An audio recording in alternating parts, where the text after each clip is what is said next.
All right, so you guys asked, and now we're gonna answer, how do you sprint in order to maximize your speed and win your next race?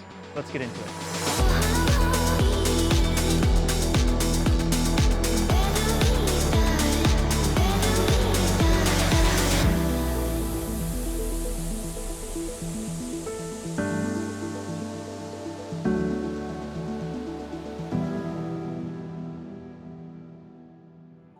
So I've seen a lot of footage you guys have submitted, and to be honest, I've been in this sport for a really long time. So I just want to set the record straight on what a good sprint is. And in its most basic form, it is the fastest you can possibly get on your bike. I think there's this big misconception.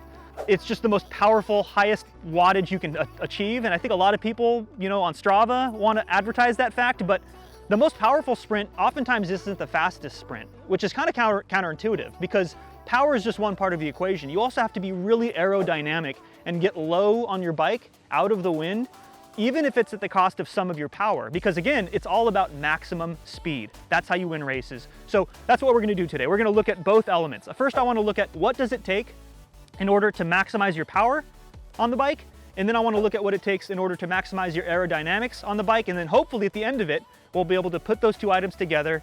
You can optimize your technique, win your next race. Okay, so let's talk about maximizing power on the bike first. And in order to do that, guys, we don't sprint from the hoods. Never sprint from the hoods. Come down to the drops. A couple of reasons. Number one, you're gonna get so much more torque and power in this position. This is the powerful position right here. And number two, you're gonna prevent yourself from getting hooked by another rider from the bars. Okay, so we're sprinting from the drops.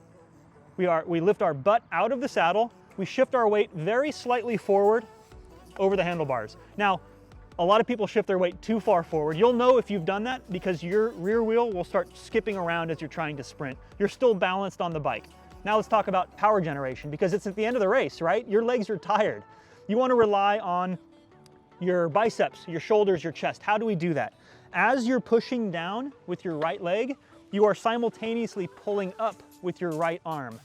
And this is going to cause the bike to gently wag back and forth underneath you. And if you do it right, your torso, your midsection, your upper body is all gonna remain perfectly stationary over the bike and balanced. Okay, so we've maximized our power, but that's not where the story ends. Like I said earlier, just as important is getting aero. And this one's pretty simple. Instead of just focusing on this push-pull, we are now going to lower our front end. And in order to do that, we're gonna bend our arms about 90 degrees here at the elbow. And we might even turtle our head a little bit. And the whole idea is we are trying to make this line with our head, our shoulders, and our hips, which is completely parallel with the ground. And what this does, if you look at a head-on shot, is we are minimizing our frontal area, and that means aero. Now, don't get discouraged if you adopt this position and you see a drop in your maximum power, because it's kind of an awkward position. It requires maybe a little bit of flexibility that you're not used to, but practice it, starting with a lower cadence, and when you put those two things together, this is what it should look like.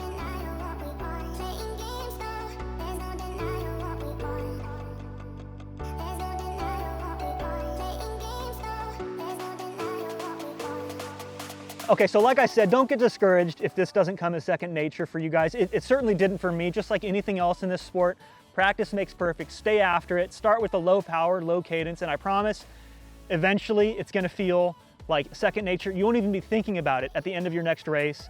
And that's really the point. You wanna hit 200 meters to go, adopt this position, and crush your enemies. Thanks for tuning in, guys. Catch you in the next one. Yes.